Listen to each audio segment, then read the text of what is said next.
Students, हम continue करते हैं लास्ट लेक्चर से. We were studying about SN1 and SN2 reactions of nucleophilic substitution, correct? So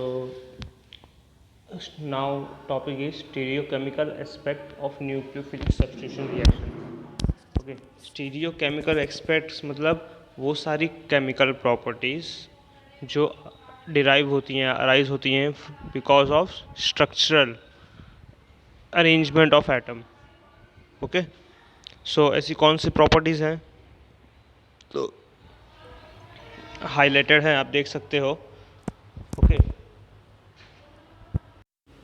so first one is optical activity and then chirality, retention, inversion and racemisation. ठीक है, तो in this lecture we will study about optical activity, chirality and racemisation. बाकी के दो topic जो हैं retention and inversion we will continue in next lecture. Okay, चलो. तो ऑप्टिकल एक्टिविटी, सबसे पहले आप लाइट जानते हो.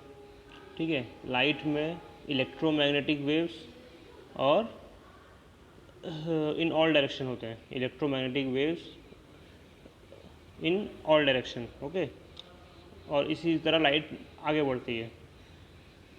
सो ए पोलराइज्ड लाइट वो होती है जिसमें ये जो प्लेन ऑफ वाइब्रेशन जिसे बोलते हैं इलेक्ट्रोमैग्नेटिक वेव का, is restricted to only one plane. Okay, सिर्फ एक ही प्लेन में रिस्ट्रिक्टेड हुआ, और ये काम करता है Nicol prism. When ordinary light passes through Nicol prism, it is rotated when it pass through the solution of. Okay, so ये निकोल प्रिज्म लाइट को, ऑर्डिनरी लाइट को पोलराइज लाइट में करता है by obstructing all the other waves of vibration and allowing only vibration in one plane. ठीक है, now this plane of vibration जो होता है, ये देखो कुछ लाइट ऐसी होती है, this is your light drop, सभी तरफ से इसके प्लेन ऑफ वाइब्रेशन होंगे. Okay, in every direction, possible direction of electromagnetic waves. और ये समझो थर्ड पे आपके स्क्रीन से बाहर निकलते हुए ट्रैवल कर रही होगी. Now when it is polarised, तो plane of vibration will be like this. This is your light, बस. Okay, this will be plane of vibration. सिर्फ अप एंड डाउन और कुछ ऐसा हो सकता है, बट एक ही प्लेन में होगा, और कुछ ऐसा भी हो सकता है. ठीक है, चारों तरफ नहीं होंगे. This is called a polarised light. Now when such light is pass through certain compound such, okay, तो इनका प्लेन रोटेट होता है बाय सम डिग्री. सपोज अगर initially it was like this, initially suppose it was like this. Okay, फिर इस light को एक solution से, ग्लूकोज के सॉल्यूशन से पास किया. Okay, chemically active.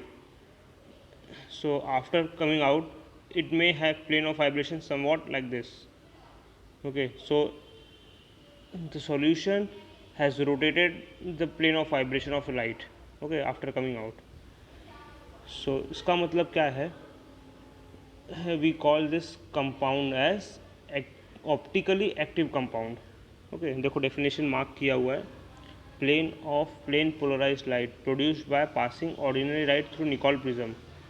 Okay, is rotated when it pass through the solution of certain compound. Such compounds are called optically active compound. Okay, अब MCQs के हिसाब से और वन लाइनर्स के हिसाब से बहुत इंपॉर्टेंट है जितने भी डेटा मार्क किए, हाईलाइटेड किए हुए हैं. ओके, सो नोट डाउन करो, उनको लिखो अपने बुक में. So the instrument which is use to measure this is called polarimeter. Okay, अब रोटेट करते हैं तो दो डायरेक्शन पॉसिबल रोटेट करने का. One is clockwise direction, and other one is anti clockwise direction. Okay, so when it rotates in a clockwise direction it is called as dextro rotary. Okay, और D form. आपने घरों में कभी देखा होगा glucose आया तो डी ग्लूकोज करके लिखा होता है. Okay, so dextrorotary or D form, and it is indicated by positive sign. Okay, and when it is anti-clockwise, it is called laboratory or L form. Okay, or negative sign. और now same compound can have both the structure, मतलब वो डेक्स्ट्रोरोटरी भी हो सकता है और लिवोरोटरी भी हो सकता है. ग्लूकोज डी फॉर्म में भी हो सकता है, एल फॉर्म में भी हो सकता है. ओके, सो इनके ऐसे दो फॉर्म्स जो होते हैं, फर्स्ट फॉर्म जो हुआ और सेकंड फॉर्म, तो उनको हम इन्हें क्या बोल रहे हैं, ऑप्टिकल आइसोमर्स एक दूसरे के. ठीक है, तो dextrorotary and laevorotary are called as optical isomers of each other.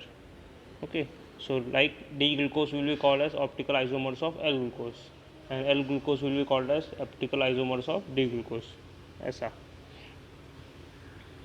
Okay, अब नेक्स्ट टॉपिक से हमें कंसेप्ट ऑफ कायरलिटी समझ में आएगी, एंड ये भी समझ में आएगा कि ऐसा होता क्यों है. ओके, तो इन शॉर्ट अभी सिर्फ इतना समझिए कि ऐसा होता है because of the structural arrangement in of the molecules. ठीक है, मॉलिक्यूल किस तरीके से एक दूसरे से अरेंज हैं उसके ऊपर डिपेंड करेगा. So the topic, second topic is molecular asymmetry, chirality and enantiomer.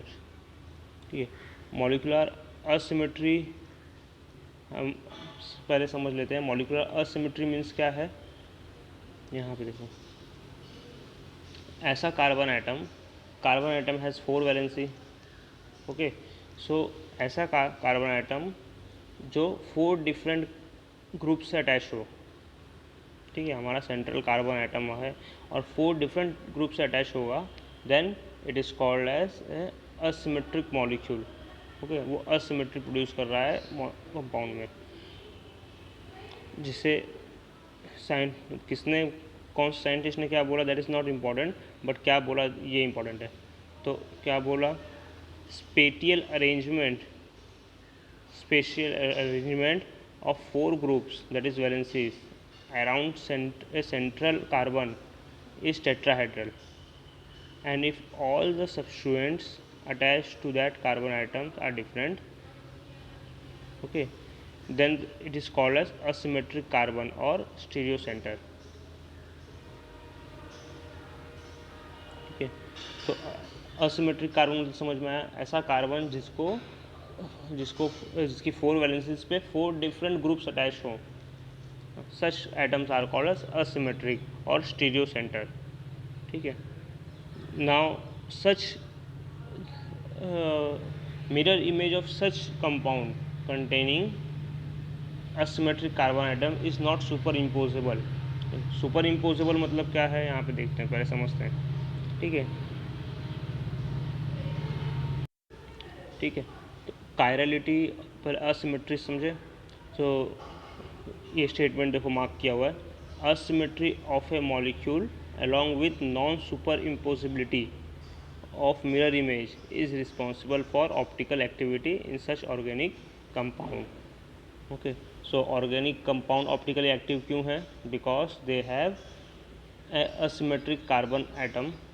Okay, जिसका सुपर इम्पोसिबिलिटी पॉसिबल नहीं है.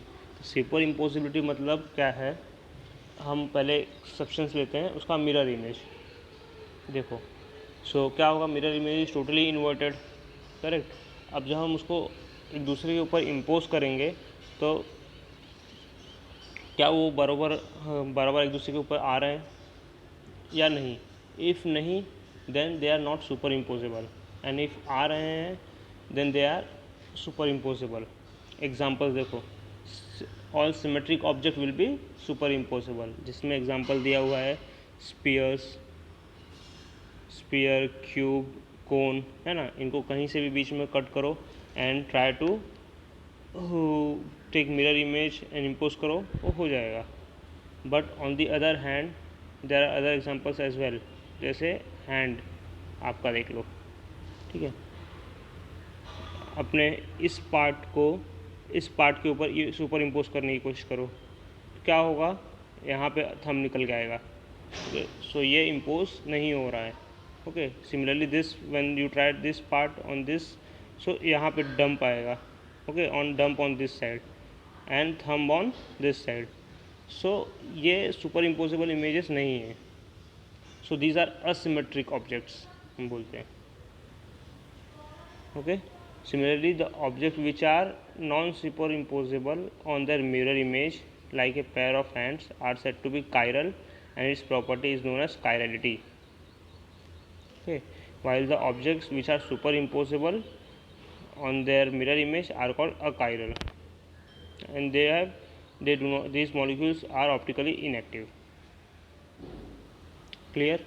सो हमने समझा molecules asymmetric, carbon atom asymmetric कब होता है? Okay, when its 4 valencies are satisfied by 4 different groups of atom. Okay, then superimposable क्या होता है? ठीक है, और नॉन सुपर इम्पोजेबल, अगर वो नॉन सुपर इम्पोजेबल है देन वो कायरल ऑब्जेक्ट है।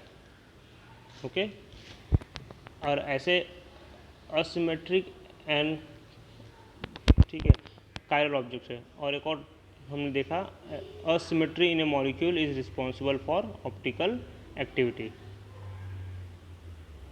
ठीक है,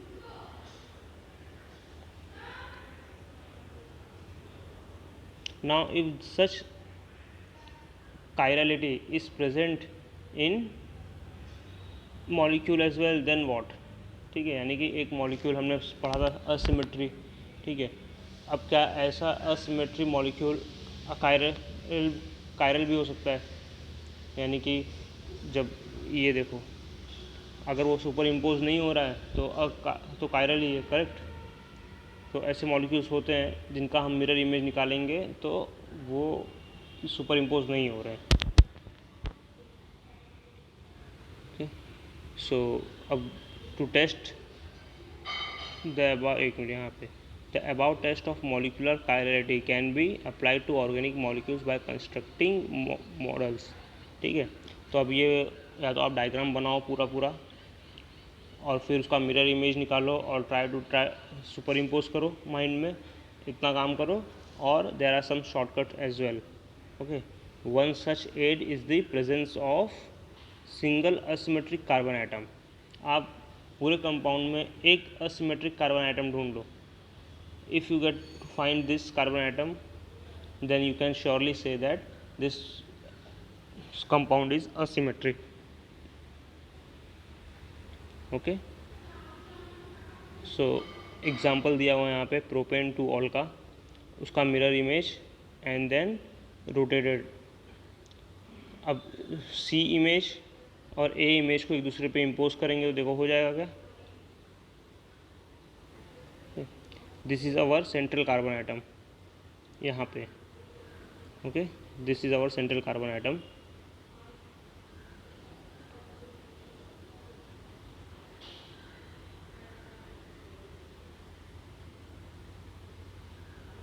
अब यहाँ से इसकी 4 वैलेंसी देखो, एक ग्रुप CH3 है, second group is also CH3, third group is H and fourth group is OH।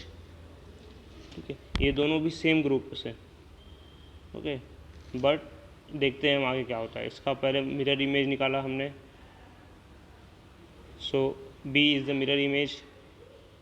और देखो यहाँ पे CH3 भी किस तरीके से मिरर इमेज में चेंज हुआ है ये भी ध्यान दो। ओके, सिर्फ साइड्स चेंज हुए हैं ये नहीं, फिर इनका 180 डिग्री पे रोटेशन किया। Okay, so OH is again on the right hand side and the molecules are on the as arranged in A। now try to superimpose A and C, एक दूसरे के ऊपर आ रहे हैं प्रॉपरली।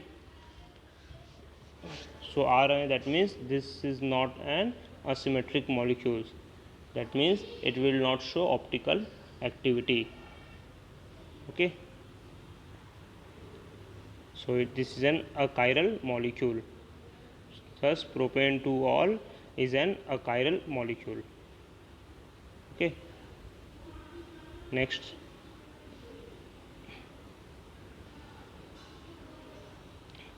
एक और एग्जांपल लिया ब्यूटेन 2-ol का। ठीक है, अब ब्यूटेन टू और आप लोग बोल सकते हो, ऐसा भी हो सकता है C C C C N O H. Okay, इस तरीके से भी हम लिख सकते हैं ब्यूटेन टू ऑल। तो भी मीनिंग वही है, ये हमारा सेंट्रल कार्बन आइटम होगा। Okay, one group is CH3, here is ethyl group C2H5, then one hydrogen atom is attached over here. Okay, so इसी चीज़ को शॉर्ट फॉर्म में रिप्रेजेंट किया है यहाँ पर। ओके, चलो देखते हैं क्या रिप्रेजेंट किया हुआ है। सो ब्यूटेन टू ऑल, इसका मिरर इमेज निकाला डी में एंड देन रोटेट किए हमने by 180 degree. Now D and F are they superimposable? देख के बताओ, पोजिशन ऑफ C2H5 देखना।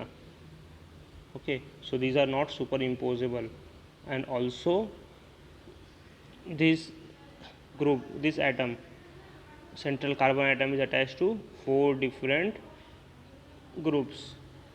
So from this we can understand butane 2-ol is a chiral molecule. Okay, tetrahedral carbon and is expected, and as expected is chiral.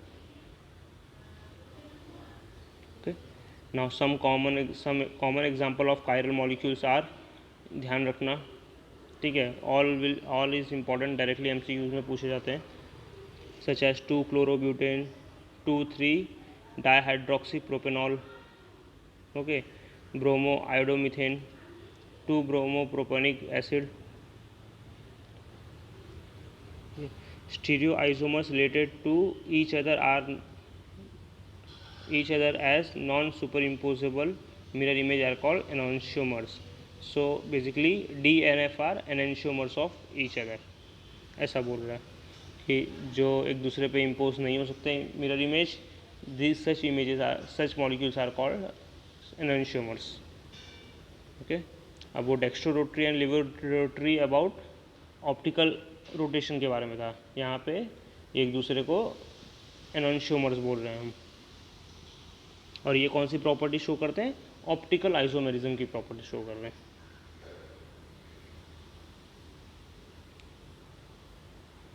Okay, so एनोन्शियोमर्स poses identical physical properties, namely melting point, boiling point, refractive index, etc.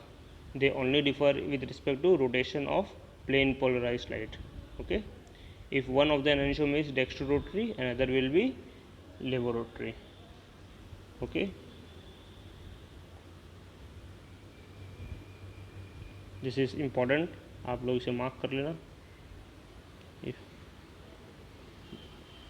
there will be levorotary.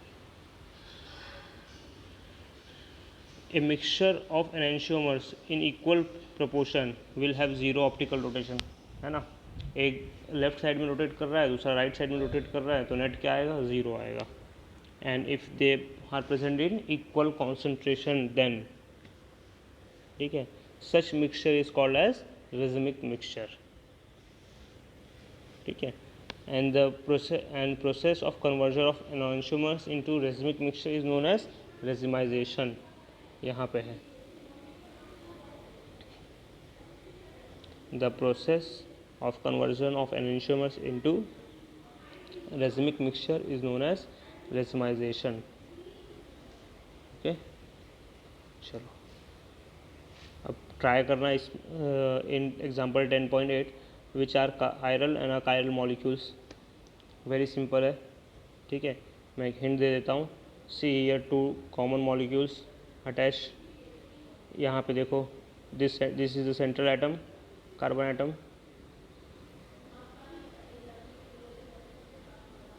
This is central carbon atom and almost same group attach है। Okay, then ये आप समझ सकते हो accordingly, और next page पे भी समझ सकते हो। Try to do it and we will continue with retention and inversion in next lecture. Okay, चलो, थैंक यू।